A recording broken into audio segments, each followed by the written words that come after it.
이번 시간에는 웹 프로그래밍 아키텍처에 대해서 학습하도록 하겠습니다. 먼저 광수 생각입니다. 오랫동안 사귀던 연인이 있었습니다. 어느 날 여자가 남자에게 헤어지자고 말을 했습니다. 남자는 조용히 돌멩이를 하나 그녀의 손에 쥐어주었습니다. 그리고는 그 돌을 멀리 던져버리라고 말했습니다.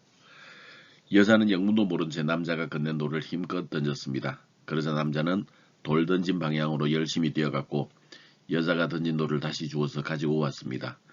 그리고 여자에게 다시 돌을 던지라고 했고 남자는 그 돌을 또다시 주워왔습니다. 얼마쯤 같은 행위를 반복했을까요? 여자는 그 돌이 남자의 마음인 걸 알았습니다. 어떤 의미일까요? 네, 남자는 마음이 변하지 않았다. 끝까지 그 여자를 사랑하겠다라는 표현을 돌로 했네요. 다음은 행복한 경영 이야기입니다. 톰 울프의 저서 필사의 도전에서 주인공 척 예그가 했던 말이라고 하네요. 내가 최고인 단 하나의 이유는 딱 이거라고 그랬네요. 타고난 파일럿 같은 것은 없어요. 내 소질이나 재능과는 상관없이 유능한 파일럿이 되는 것은 정말 힘들고 힘든 일이고 평생을 배워야 하는 일입니다. 최고의 파일럿이라면 남들보다 더 많이 비행을 해야 하지요. 오직 그게 최고인 이유입니다. 예, 그렇습니다. 우리가 일상생활에서도 이것을 살짝 바꿔볼 수가 있겠네요. 타고난 사장은 없습니다. 타고난 마케터도 없습니다. 타고난 공부꾼도 없습니다. 오로지 잘하는 사람은 열심히 하고 더 많이 했기 때문에 잘할 수 있게 되는 것이죠. 그래서 요즘 시대를 평생학습 시대라고 하는 것 같습니다. 이번 강좌를 성공적으로 이수하면 학생들은 다음을 알 수가 있습니다. 웹 애플리케이션의 개념을 알 수가 있겠죠. 컨테이너나 배포가 뭔지를 알 수가 있습니다. 그리고 톰캣 서버를 관리할 수 있는 일을 알게 되고 애플리케이션을 배포를 할 때 배포는 어떤 식으로 하는지를 알게 됩니다. 이들 실습은 우리가 모든 개발이 끝났을 때 실행이 되는 것으로서 오늘은 개념 파악에만 주력하겠습니다. 그리고 실습 자체는 하지 않겠습니다. 다음은 웹 애플리케이션에 대해서 알아보겠습니다. 웹 애플리케이션이라고 하는 것은 웹 서비스를 제공하기 위해서 만들어진 일종의 프로그램입니다. 윈도우즈 프로그램은 보통 확장자가 .exe거나 .com으로 되어 있는 파일을 따당 더블 클릭을 하면 실행이 됩니다. 반면 웹 애플리케이션은 웹 브라우저가 URL을 요청을 하게 되면 웹 서버를 통해서 실행이 됩니다. 그리고 그 결과를 웹 브라우저를 통해서 받게 되는 거죠.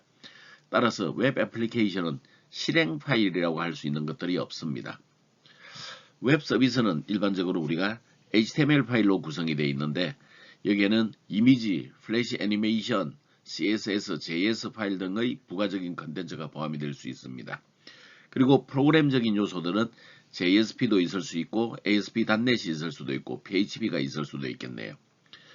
이러한 구조는 스마트폰 애플리케이션에도 동일하게 되는데 일반적으로 런타임의 프레임워크에 의해서 관리되고 실행이 됩니다. 우리 JSP에서 런타임 프레임워크는 우리가 JRE라고 불렀었죠. 이 JRE 속에서 동작이 되는 구조를 가지고 있습니다. 웹 애플리케이션의 컨텐츠는 크게 세 가지로 나눠 볼 수가 있습니다. 동적 컨텐츠, 정적 컨텐츠, 보조 컨텐츠 등이 있습니다. 동적이 컨텐츠는 우리가 프로그램을 통해서 구현되는 요소라고 볼 수 있겠네요. 내가 서블릿을 통해서 구현하거나 JSP를 통해서 구현하거나 빈저 클래스를 통해서 구현하거나 아니면 유틸리티 클래스를 통해서 구현해주는 내용들이 되겠습니다. 반면 정적인 컨텐츠는 움직이지 않는 것들이니까 HTML 요소이거나 이미지 이런 것들은 정적 컨텐츠에 해당이 되겠습니다. 또한 동적 컨텐츠나 정적 컨텐츠를 보조해주기 위해서 스타일 시트 확장자가 보통 CSS라고 되어 있죠. 자바스크립트 확장자 보통 JS라고 되어 있습니다. 플래시 SWF라고 되어 있는데 최근에 들어서는 플래시를 거의 사용하지 않는 추세에 있죠. 그래서 CSS, JS 이런 것들만 살펴보면 되겠습니다. 자, 다음은 웹 애플리케이션 디렉터리 구성을 보겠습니다. 디렉터리는 최근 윈도우즈 운영체제에서는 일반적으로 이제 폴더라고 부르는 형태로 바뀌었습니다. 폴더가 되겠습니다. 자, 윈도우 기반 애플리케이션의 디렉토리는 일반적으로 프로그램 파일즈나 또는 윈도우즈나 혹은 윈도우즈 밑에 있는 시스템즈 같은 폴더에 위치를 하고 있습니다. 반면 웹 애플리케이션은 기본적으로 자바 EE 스펙을 통해서 이제 결정이 되게 되겠습니다. 자, 이제 자바 EE 스펙으로 결정이 되어 있는 웹 애플리케이션 디렉토리 구성을 구체적으로 살펴보도록 하겠습니다. 웹 애플리케이션은 어떤 이름.war이라는 파일 형태로 제공이 되는데 이 war이라고 하는 것은 일종의 압축 파일에 해당이 됩니다. 그래서 이 압축되어 있는 파일 형태로 우리가 배포가 되게 되겠는데 이 war 파일 속에는 기본적으로 컨텍스트 루트라는 게 있습니다. 이 컨텍스트 루트는 기본적으로 우리가 홈 디렉토리라고 부르고 또는 도큐멘트 루트라고 부르기도 합니다. 대부분의 정적 컨텐츠들이 위치를 하고 있습니다. 또한 그 웹 INF를 제외한 모든 하이 디렉토리 컨텐츠들도 웹 컨텍스트 루트 아래에 존재를 하고 있습니다. 자, 다음에는 웹 INF라고 하는 폴더가 있는데 이 웹 INF 폴더 속에는 배포 서술자인 web.xml 파일이 들어 있습니다. 우리 web.xml 파일 한번 사용을 해봤죠? 네, 그렇습니다. 우리 그 web.inf는 web.xml은 우리가 그 커넥션 풀을 사용할 때 web.xml에 서술을 해둔 게 있었죠. 그리고 여기에는 이제 다른 것들, 예를 들어서 XML 파일이라든지 DTD, XSD, TLD 이런 파일들이 여기에 웹 INF 아래에 존재를 하게 됩니다. 자, 웹 INF 아래에는 보면 크게 세 가지 형태의 폴더가 존재를 하는데 첫 번째 폴더는 LIB 폴더. LIB 폴더는 공통 라이브러리가 위치합니다. 보통 확장자가 자르인 파일들이 위치하고 있죠. 현재 우리는 라이브러리에 자르 파일 하나를 넣어뒀는데 뭔지 기억나시나요? 네, 그렇습니다. 그 MS SQL용 JDBC 드라이브를 우리는 위치를 해두고 있죠. 추후 우리가 필요한 게 있으면 이 라이브러리 위치에 자르 파일들을 추가적으로 설치를 하게 될 겁니다. 웹 INF 밀대 클래시스라고 하는 폴더가 있고 소스라고 하는 폴더가 있습니다. 이 소스 클래시스는 거의 같은 개념인데 웹 INF의 소스 폴더는 일반적으로 빈즈 클래스나 서블리 소스 파일을 관리를 하고 있습니다. 그래서 이 SRC는 그 자바 파일들을 가지고 있는 거라서 서비스할 때는 별로 응용되지는 않습니다. 그렇지만 그 표준의 웹 애플리케이션 디렉토리 구조는 아니나 그 만들어졌던 자바 파일들을 보관하고 있는 그런 위치다. 그렇게 생각하면 되겠네요. 거기 있는 파일들이 컴파일이 되게 되면 그 컴파일된 파일들은 우리 클래시스라고 하는 폴더 속에 존재를 합니다. 그래서 서블릿, 빈즈 클래스, 유틸리티 클래스 등이 컴파일되면 그 확장자가 클래스인, 점 클래스인 파일들이 만들어지죠. 이렇게 점 클래스인 파일들이 만들어집니다. 그 파일들이 위치하게 되죠. 패키지 구조에 따라서 하이 폴더가 존재할 수도 있습니다. 그러면 내가 그 컨텍스트 루트에서 필요한 내용들, 우리 JSP에서 필요한 내용들이나 이런 것들은 다 이 클래시스 폴더 속에 있는 것들을 참조할 수 있게 그렇게 구성이 되어 있습니다. 자, 이제는 컨테이너 배포의 개념을 좀 살펴보기로 하죠. 일반적으로 우리가 그 개발 환경에서는 이런 상태에서 동작이 됩니다. 자, 우리 개발자가 보통 여러 명이 동시에 이렇게 작업을 하게 되겠죠. 그러면 그때마다 자기가 쓰는 컴퓨터에 보통은 로컬 서버로서 톰캣을 설치해 놓고 있습니다. 그래서 프로그램을 짜고 테스트하고 프로그램을 짜고 테스트하고 이런 형태로 진행을 합니다. 같은 방식으로 개발자 E나 개발자 N도 같은 방식으로 진행을 하게 되겠죠. 그리고 각 개발자들은 일반적으로 자기가 개발한 것들이 이제 완벽하다고 판단이 될 때 그 관리자의 승인을 얻어서 버전 관리 서버에 그 파일들을 올려줍니다. 그러면 이 버전 관리 서버에는 모든 개발자들이 개발한 것 중에서 가장 안정적으로 동작되는 최신 버전의 파일들이 버전 관리 서버 속에 이제 들어있게 되겠네요. 근데 이 버전 관리 서버에 있는 내용들을 이용을 해서 내가 이제 운영 서버로 넘겨야 될 때가 있습니다. 예를 들어서 톰캣 운영 서버로 넘기거나 아니면 웹로직 운영 서버로 넘기거나 이런 그 운영을 할 때 필요한 웹 서버가 설치되어 있는 컴퓨터 쪽으로 배포를 해줘야 되는데, 이때 배포를 할 때 아까 전에 이야기했던 확장자가 WAR인 파일, 요거는 압축 파일이라고 그랬죠. 압축 파일 형태로 보내주게 됩니다. 이 압축 파일 형태로 운영 서버에 보내주는 그 과정을 우리는 배포라고 이야기를 합니다. 자, 배포 이해됐나요? 개발자들이 이제 개발이 완료가 됐을 때 실제 운영을 할 수 있도록 파일을 보내주는 과정, 이런 과정을 우리는 배포라고 얘기를 합니다. 자, 웹 애플리케이션 배포를 이제 설명을 한번 살펴볼까요? 자, 작성된 웹 애플리케이션을 컨테이너에서 서비스하기 위한 기초 작업을 우리는 배포라고 부릅니다. 이 배포라고 하는 것은 크게 나누면 세 가지 방법이 있습니다. 첫 번째 방법은 직접 파일로 배포하는 방법이 있습니다. 가장 간단하고 쉽게 할 수 있는 방법이긴 하죠. 그러나 톰캣이 교체가 되거나 재설치 상황에서는 우리가 배포한 애플리케이션이 지워질 가능성이 있기 때문에 널리 쓰지는 않습니다. 두 번째는 톰캣 매니저라고 하는 툴을 이용해서 이제 배포를 하는 방법입니다. 괄호 속에 권장사항이라고 이야기를 해놨네요. 톰캣에는 기본적으로 이 톰캣 매니저라는 게 기본적으로 포함이 되어 있습니다. 이 톰캣 매니저가 바로 웹 기반의 관리 도구인데, 이 관리 도구를 이용해서 배포해주는 방법입니다. 비교적 쉽게 배포하거나 관리할 수 있는 게 톰캣 매니저입니다. 또한 관리자에 대한 접근 권한이나 이런 것들을 설정할 수 있고 어느 정도의 보안 체계를 보유하고 있기도 합니다. 세 번째는 톰캣 클라이언트 디플로이라고 하는 것을 이용하는 방법입니다. 이 TCD는 일종의 유틸리티에 가까워서 추가적으로 서비스를 하거나 아니면 엔터 기반의 톰캣 테스트를 정의할 때 사용을 하게 되고, 보통은 서버 관리자보다는 개발자들에게 유용한 툴이라고 합니다. 우리는 오늘 톰캣 매니저를 이용하는 방법을 살짝 구경만 하겠습니다.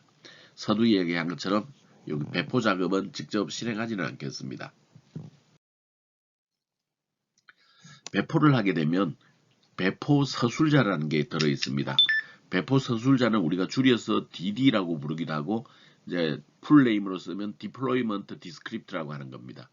이것은 자바 EE 스펙으로 웹 애플리케이션은 기본적인 설정을 위해서 작성이 되어 있는데, 일반적으로 배포 서술자라고 하는 것은 웹 INF 폴더에 들어있는 web.xml을 말한다, 그렇게 보면 되겠네요.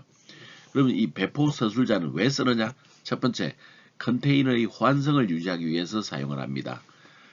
이 배포 서술자에는 배포와 관련되어 있는 정보가 들어있기 때문에 이 정보를 참고해서 다른 컨테이너에 옮기더라도 별도의 설정 없이 동일한 작업을 할 수 있게 조치를 취해줄 수 있습니다.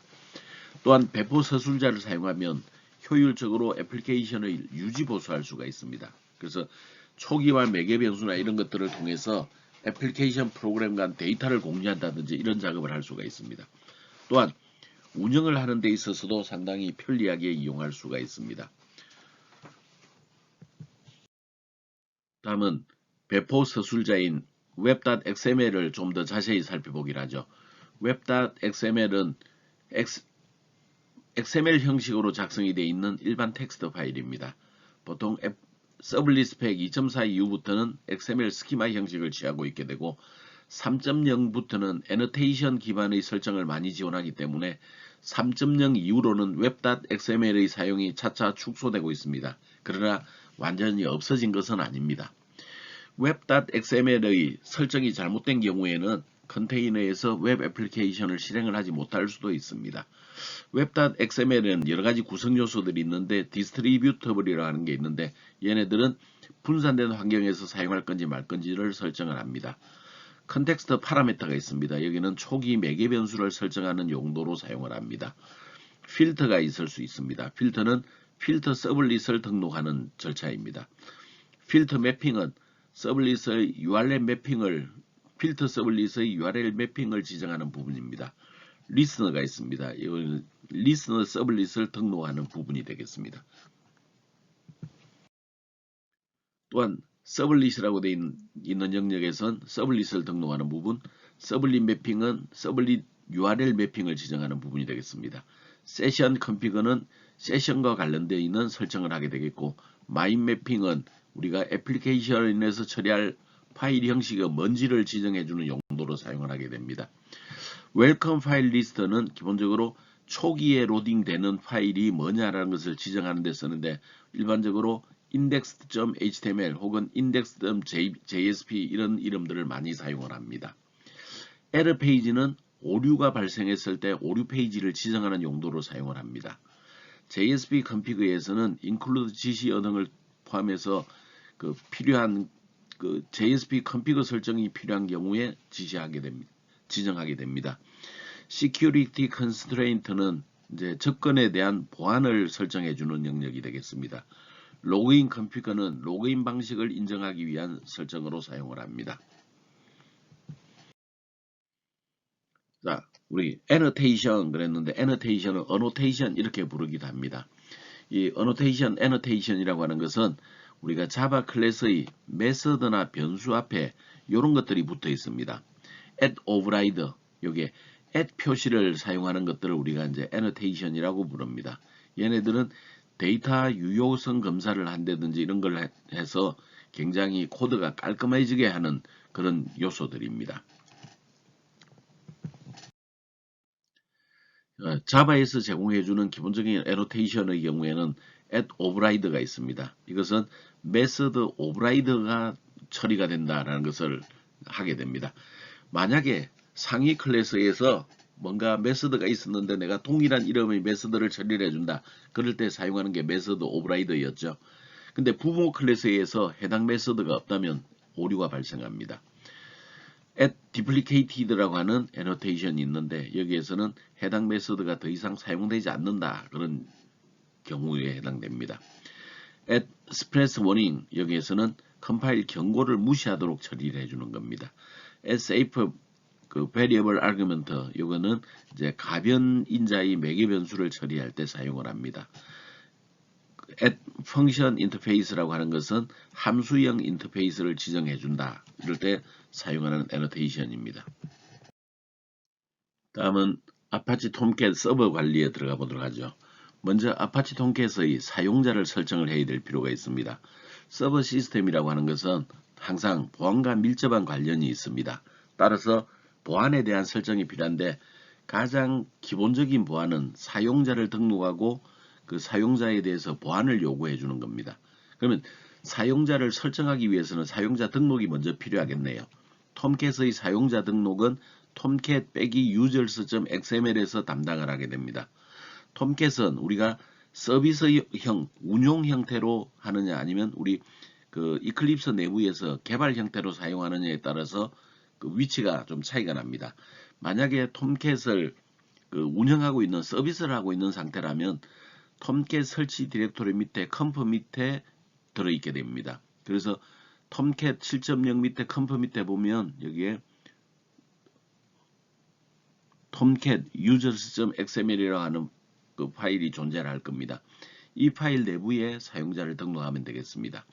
만약에 이클립스를 이용한다면 프로젝트 탐색기 쪽에 서버를 펼쳐보게 되면 톰캣 서버가 있고 톰캣 서버 아래쪽에 보면 톰캣 users.xml이라고 하는 파일이 있을 겁니다. 서비스 상황이건 이클립스에서 개발하는 상황이건 톰캣 사용자 등록 tomcat-users.xml은 내용은 동일합니다. 안쪽에 보면 톰캣 users라는 게 있고 여기에는 롤을 정의하는 부분과 유저를 정의하는 부분으로 나누어지게 됩니다. 롤은 롤네임만 지정을 하면 되겠고 그 유저는 유저네임, 패스워드 그리고 그 유저가 담당해야 되는 롤까지 지정을 해주면 되겠습니다. 그러면 우리는 톰캣에 이제 JSP 북이라고 하는 사용자가 있는데 1234라고 하는 비밀번호를 통해서 접근하면 기본적으로 웹 어드민의 역할을 부여받았으니까 관리자 작업을 할 수 있게 되겠습니다. 다음은 롤을 좀 더 자세히 살펴보겠습니다. 롤이라고 하는 것은 특정 사용자에게 부여할 역할입니다. 즉 사용자들을 사용자별로 접근 권한을 그룹으로 묶어놓은 것을 롤이라고 볼 수가 있겠네요. 현재 우리 톰캣 users.xml을 보게 되면 롤이 웹 어드민이라고 하는 이런 롤을 부여를 해놓고 있습니다. 그러면 이 웹 어드민이라고 하는 것들이 어떤 역할을 담당을 하고 있느냐라는 것을 지정을 해야 되겠네요. 그런 것들을 지정하기 위해서는 우리가 web.inf 폴더 밑에 있는 web.xml이라고 하는 배포 서술자 속에 추가적인 설정을 해줘야만 됩니다. 웹 어드민에 대한 추가적인 설정은 web.xml을 통해서 살펴볼 수가 있겠습니다. web.inf 밑에 있는 web.xml 속에 추가적인 그 인정 부분을 정의를 해줘야 된다고 그랬죠. 배포 서술자입니다. 여기에서 Security Constraint라는 곳에 리소스에 대한 인정을 지정을 하게 되는데 내부를 봤더니 웹 리소스 컬렉션 우리가 리소스가 지정되는 그 위치를 이야기를 하고 있고 현재는 URL 패턴 챕터 03에 뭐 이런 그 이제 작업을 해주겠다 이런 형태로 지정을 해두었습니다. 그 다음에 author constraint의 롤 네임을 웹 어드민이라고 지정을 해두었네요. 그래서 웹 어드민의 역할을 가지고 있어야 우리가 관리를 할 수 있다는 것을 지정을 하고 있습니다. 다음은 로그인 컨피그에서는 로그인 인정 방식을 지정을 해줍니다. 그래서 로그인 인정 방식 내부에서 우리가 그 인정을 하는 방식은 베이직으로 선을 냈고 렐름 네임으로선 웹 어드민 렐름이라고 지정된 것을 볼 수가 있겠네요. 그러면 이제 우리가 아파치 톰캣 서버 관리에 들어가려고 하면 이렇게 로그인을 요청하는 걸 볼 수가 있을 겁니다. 이때 우리 JSBbook 1234라고 하는 값을 집어넣게 되면 우리가 이제 그 서버 관리 영역에 들어갈 수가 있겠네요. 다음은 아파치 톰캣 관리자 모드 톰캣 매니저에 대해서 좀 더 살펴보기로 하죠. 톰캣 매니저는 톰캣에서 기본적으로 제공해주는 웹 기반의 관리 도구다 그랬네요. 얘네들은 이클립스를 통해서 접근하는 게 아니라 윈도우 설치 톰캣을 통해서만 관리자 모드를 사용할 수가 있습니다. 그래서 만약에 내가 이클립스에서 톰캣을 실행 중이라면 그것을 종료하고 윈도우에서 톰캣을 따로 실행을 해야만 되겠습니다. 그리고 이전에 우리가 그 톰캣을 설치했을 때는 요만큼을 가지고 테스트했었죠. 로컬호스트 포트 808번을 통해서 접근했는데 우리 이번에는 /manager/html이라고 하는 파일을 실행을 하게 되면 우리 톰캣 매니저가 실행이 될 겁니다. 그러면 여기에 우리가 톰캣에 해당되는 그 보안을 요구를 합니다. 로그인을 요구합니다. 그래서 우리가 여기에서 로그인을 하게 되면 관리자 모드로 톰캣 매니저에 로그인을 했을 때 이런 형태의 실행 화면을 볼 수가 있습니다. 그 중에서 리스트 애플리케이션이라고 하는 메뉴를 선택을 하게 되면 현재 우리 그 톰캣 서버에 실행이 되고 있는 애플리케이션이 어떤 게 있는지 요 리스트를 보여주고 있습니다. 그리고 아래쪽 영역에 보면 디플로이 영역이 있죠. 여기에 디플로이 영역에서는 우리가 웹 애플리케이션을 신규로 등록하기 위한 기능들을 가지고 있습니다. 만약에 기존에 실행 중이던 웹 애플리케이션을 언디플로이를 실행하게 되면 이제 배포가 중지되게 되겠죠. 그리고 스탑을 누르게 되면 이제 서비스를 중지를 하게 될 것입니다.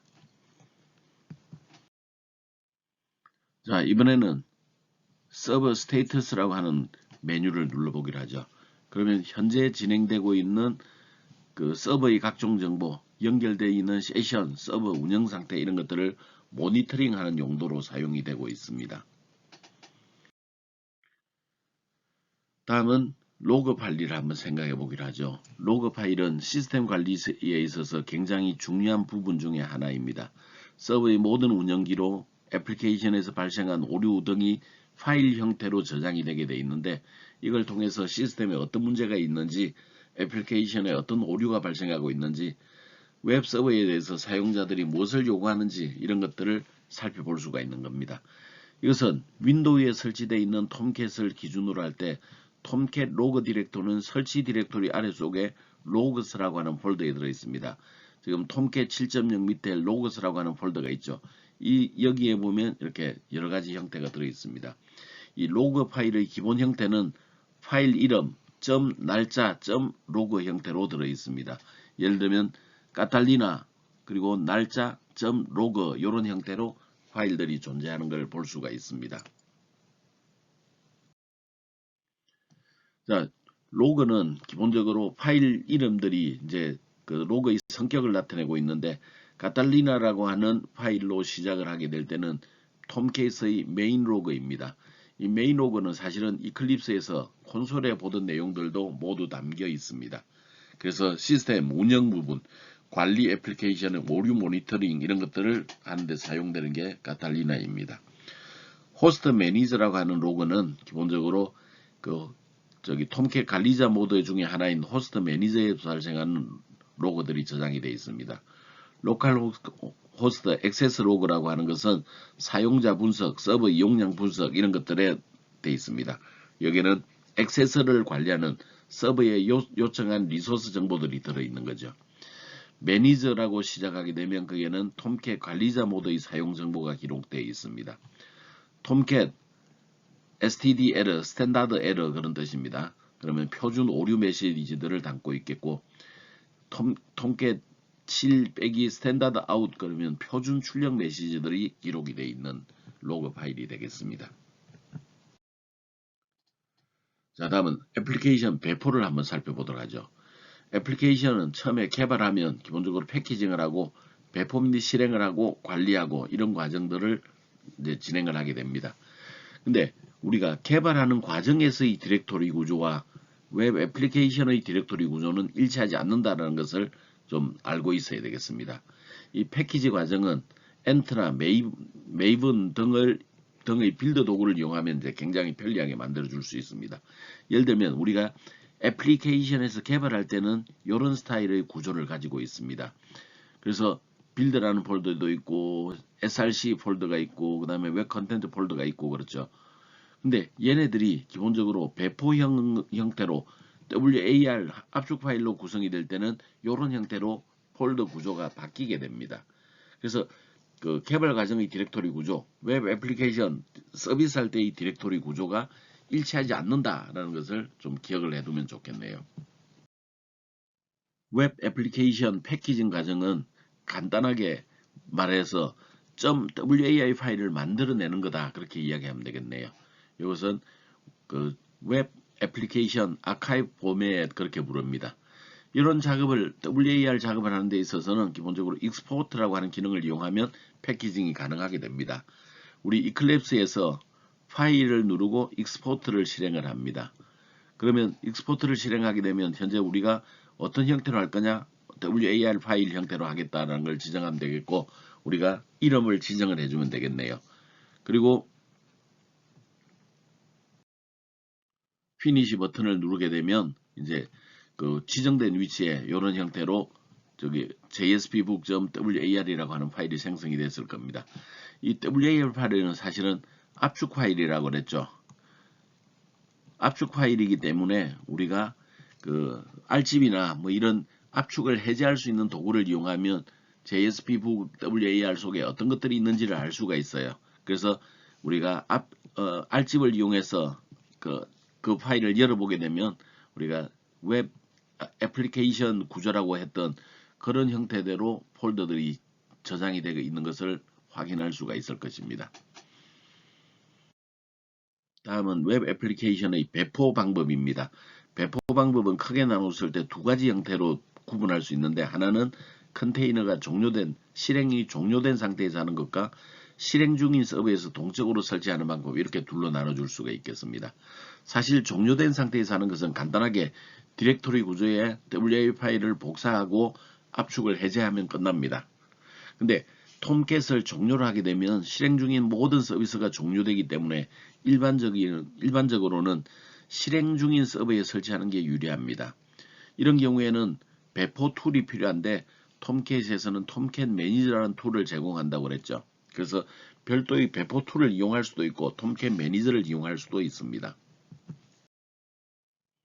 자, 이제 웹 애플리케이션 배포 절차를 직접 한번 살펴보도록 하죠. 첫 번째 방법은 우리가 컨테이너를 종료시킨 다음에 설치하는 방법입니다. 컨테이너가 종료된 상태에서 톰캣의 설치 디렉토리에다가 우리가 필요한 WAR 파일을 복사를 합니다. 현재 우리는 톰캣 밑에 웹 apps 밑에 JSPbook.war 파일을 복사를 했네요. 그 다음에 톰캣을 실행을 합니다. 톰캣을 실행하게 되면 자동으로 WAR 파일이 압축이 해제되고 파일들이 생성이 됩니다. 그 다음에 이런 형태로 우리가 URL을 통해서 접속해 보면 정상적으로 동작이 되고 있다라는 것을 확인할 수가 있겠네요. 두 번째는 톰캣 매니저를 이용하는 방법입니다. 톰캣 매니저를 이용하는 방법은 기본적으로 우리가 그 동적인 상태, 서비스가 되고 있는 상태에서 설치해 주는 방법인데, 우리가 똑같은 걸 설치하기 위해서는 기설치된 파일을 좀 지워야 될 필요가 있겠네요. 그래서 톰캣을 종료하고 기존에 설치되어 있던 이 폴더를 다 삭제한 다음에 톰캣을 시작을 해 놓기로 하죠. 그러면 톰캣이 동작이 되고 있는 상태입니다. 그런 상태에서 우리가 톰캣 매니저로 접속을 하고 로그인을 합니다.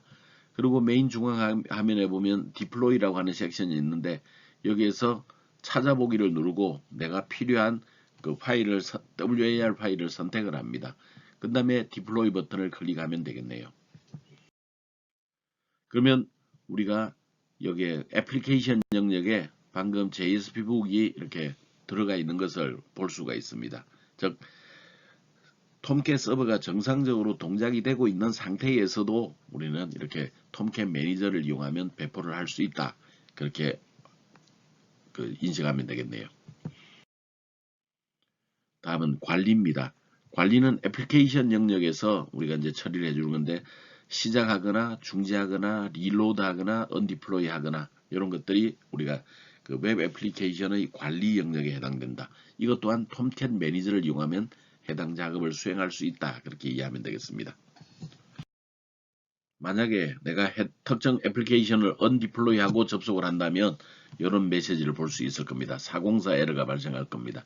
404 에러에서는 The request resource is not available 이라고 하는, 즉 파일을 찾지 못했다라는 그런 메시지가 나오는 것을 볼 수가 있을 겁니다. 자, 오늘 우리가 보려고 하는 것은 웹 애플리케이션의 구조입니다. 웹 애플리케이션은 기본적으로 실제 실행이 될 때의 폴더 구조를 얘기를 하게 되는 건데, 이 실행될 때 이 구조는 확장자가 .war이라고 하는 웹 애플리케이션 아카이브 타입으로 구성이 되어 있고, 기본적으로 얘네들은 압축 파일 형태다 그랬죠. 그래서 요 WAR 파일이 이제 실제 웹 애플리케이션 웹 서버에 들어가면 압축이 해제되면서 동작이 됩니다. 그래서 우리 개발하는 상태에서 배포를 하기 위해서는 우리가 어떻게 해야 되느냐, 이 배포 개념에 대해서 살펴봤네요. 그 다음에 톰캣 서버의 관리에 대해서 살펴봤고, 웹 애플리케이션 배포 절차는 직접 하는 방법, 톰캣 매니저를 이용하는 방법 두 가지를 살펴봤습니다. 자, 다시 한번 얘기하지만 오늘은 실습을 하지는 않습니다. 그냥 이런 개념이구나, 그런 파악하는 목적이면 우리는 되겠습니다. 그리고 나중에 그 개발이 끝났을 때 실제 응용할 때 얘네들을 참고할 수 있으면 되겠네요.